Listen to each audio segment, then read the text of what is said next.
Bom dia pessoal, tudo bem?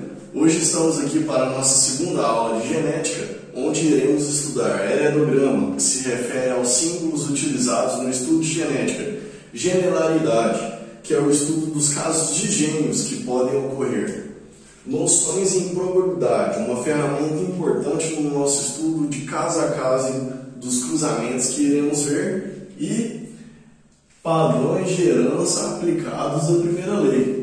Vimos de uma forma geral como a primeira lei foi estabelecida, a segregação dos fatores, e hoje temos aí vários casos a aplicar a ela, como por exemplo, dominância simples ou completa. Depois poderemos ver dominância incompleta, codominância, alelos múltiplos, entre outros casos. Então vamos lá? Para isso, vocês podem acompanhar no livro 17, a partir da página 280, por favor. Turma, falando em heredograma, olha só, ao investigar, ao interpretar um caso genético e buscar uma probabilidade, teremos que rascunhar ali numa folha como que ocorre, a organização dos padrões de herança em uma determinada família. Para isso, vamos usar símbolos para representar aquela família. As gerações que compõem essa família.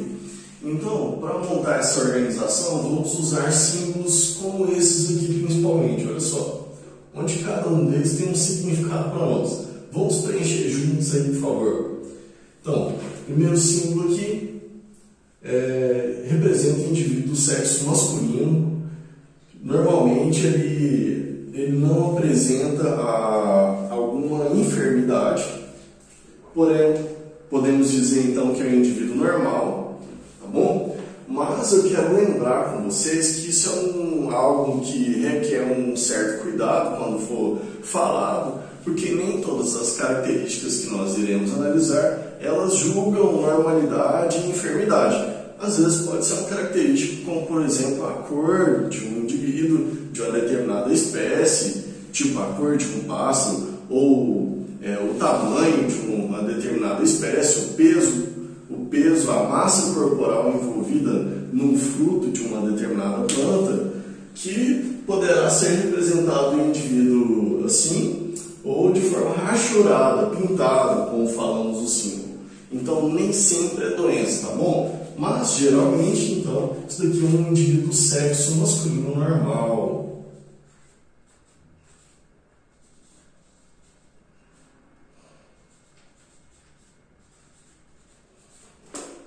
Vamos dizer assim. Então, esse daqui é um indivíduo do sexo feminino normal.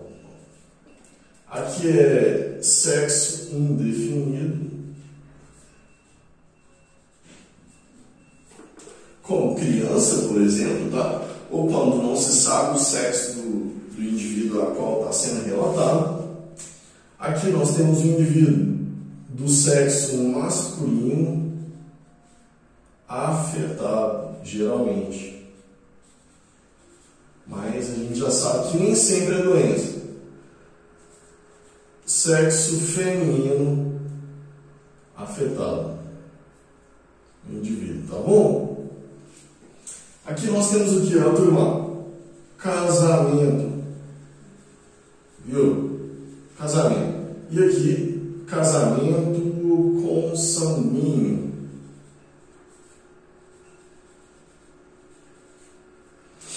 Quando ocorre entre indivíduos com alto grau de parentesco, entre irmãos, entre primos, o quê? Aqui nós temos filhos. Aqui seria o primeiro filho, segundo, terceiro, quarto, nessa ordem cronológica aí. Então, esses seriam os filhos ou descendentes, e eles surgiram nessa ordem. Então, tem um casal que teve primeiro um filho do sexo masculino, depois do sexo feminino, depois novamente um menino, depois novamente um menino, entendeu? Bacana. Então esses são os símbolos que nós vamos estar trabalhando muito Acostumem-se com eles, para você rascunhar aí a família na qual você está trabalhando um padrão de herança. Temos também os símbolos que estudam generalidade, caso de gêmeos, são esses daqui. Como vocês sabem, gêmeos é uma questão que é determinada durante a fecundação. A verdade é que um espermatozoide só fecunda um óvulo, sempre. Então, como ocorre nos gêmeos? É quando ocorre a liberação de 2 ovócitos e aí os 2 são fecundados. Esse é um caso de gêmeos. Esse caso irá desenvolver 2 embriões, né? E outro caso de gêmeos é quando ocorre uma única fecundação, um óvulo e um espermatozoide, e depois esse embrião se divide em 2 massas embrionárias que irão seguir o seu desenvolvimento, também dando origem a 2 indivíduos. Mas então, em qual dessas situações que eu acabei de citar agora ocorrem os chamados gêmeos biviterínicos e os univiterínicos, hein? Lembrando que nesses 2 tipos de gêmeos poderá ocorrer o seguinte, que o sexo poderá ser diferente ou igual, e no outro caso de gêmeos, por regra, o sexo é o mesmo, tá bom? Então, é o seguinte, quando o sexo pode ser diferente, eles são os chamados gêmeos biviterínicos. Quando o sexo pode ser diferente. E aí eu venho até corrigir um detalhe aqui, ó. Que o próximo caso é dos gêmeos o quê? Univiterínicos, e o sexo por regra tem que ser igual.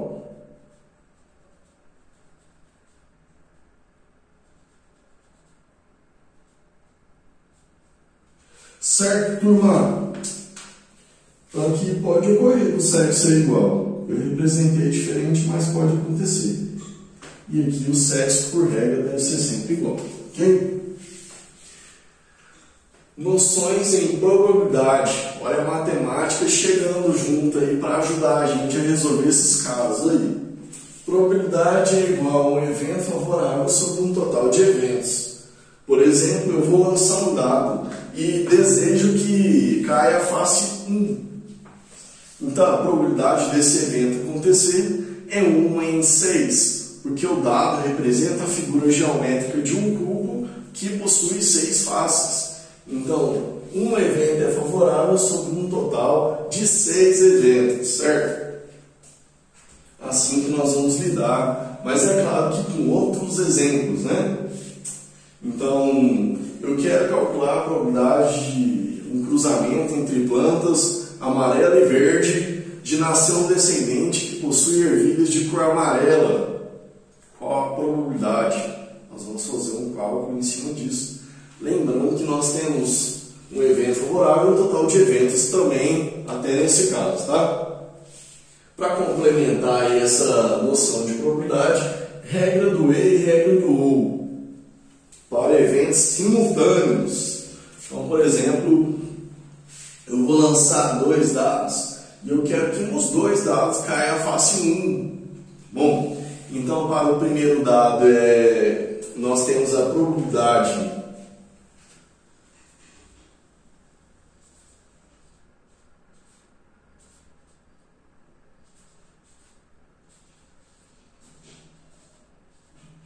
Então, para o primeiro dado, eu tenho a probabilidade de 1/6 e para o segundo 1/6 também. O que fazer com essas probabilidades quando o caso é esse? Que eu quero calcular 2 probabilidades simultâneas, hein? O que fazemos? Nós multiplicamos as probabilidades envolvidas. Assim, nós temos um resultado que a probabilidade de ocorrer os 2 eventos de forma simultânea seria a de 1/36. Beleza, turma? Ou então, regra do OU. Olha só, eu vou lançar um dado e para mim pode cair a face 1 ou a face 6. Qualquer uma dessas duas me serve, ok? Exemplo,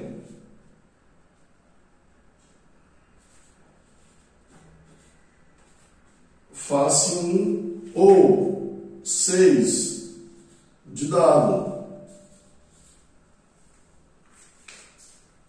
Bom, qual a probabilidade de cair a face 1? 1/6.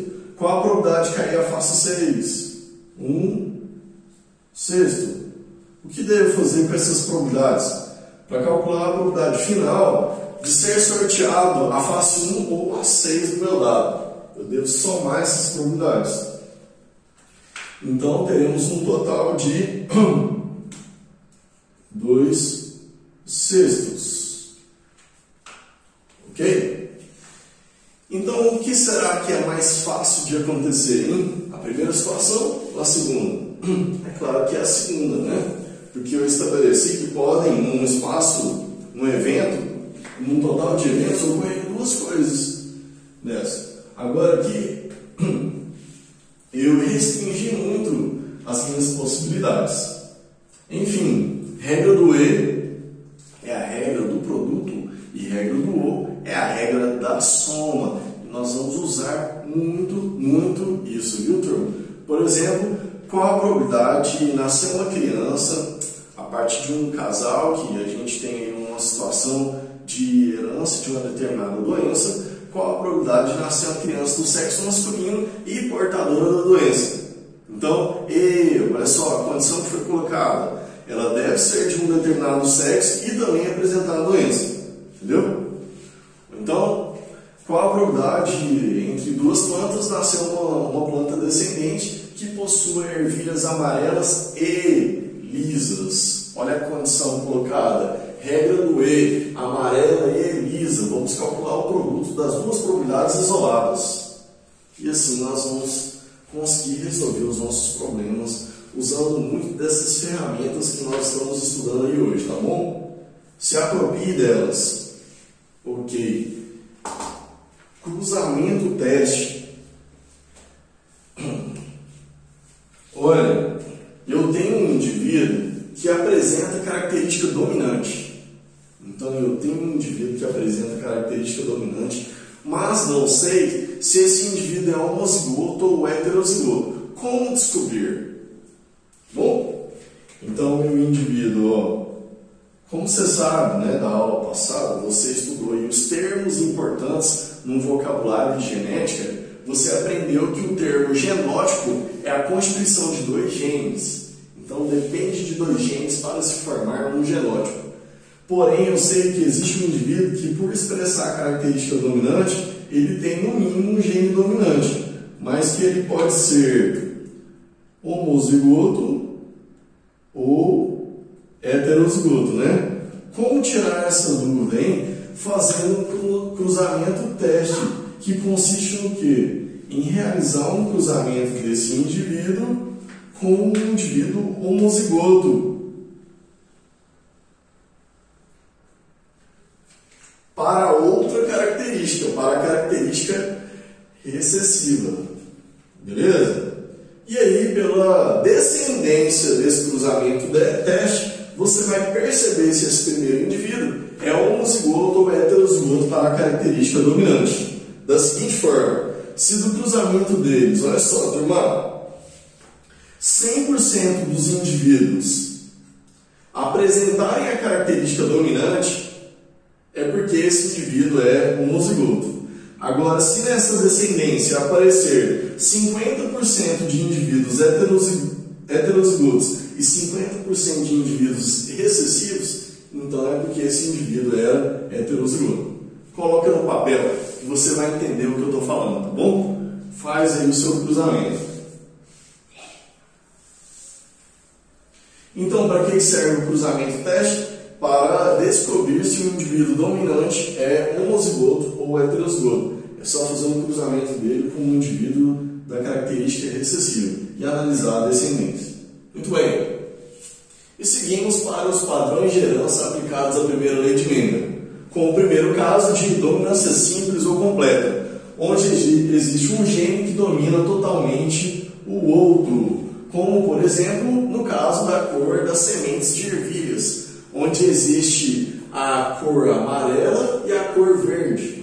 Lembrando que da aula passada nós aprendemos que a cor amarela é dominante sobre a verde, que é recessiva. E nós vimos nessa aula passada também como que o Mendel trabalhava nos seus cruzamentos. Ele estabelecia inicialmente aqui uma geração parental, onde os indivíduos eram puros.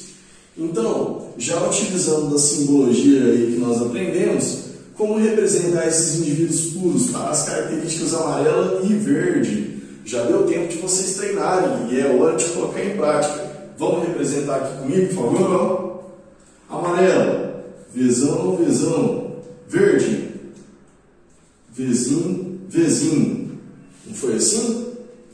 Qual o resultado desse cruzamento? 100% de indivíduos com genótipo vezão, vezinho.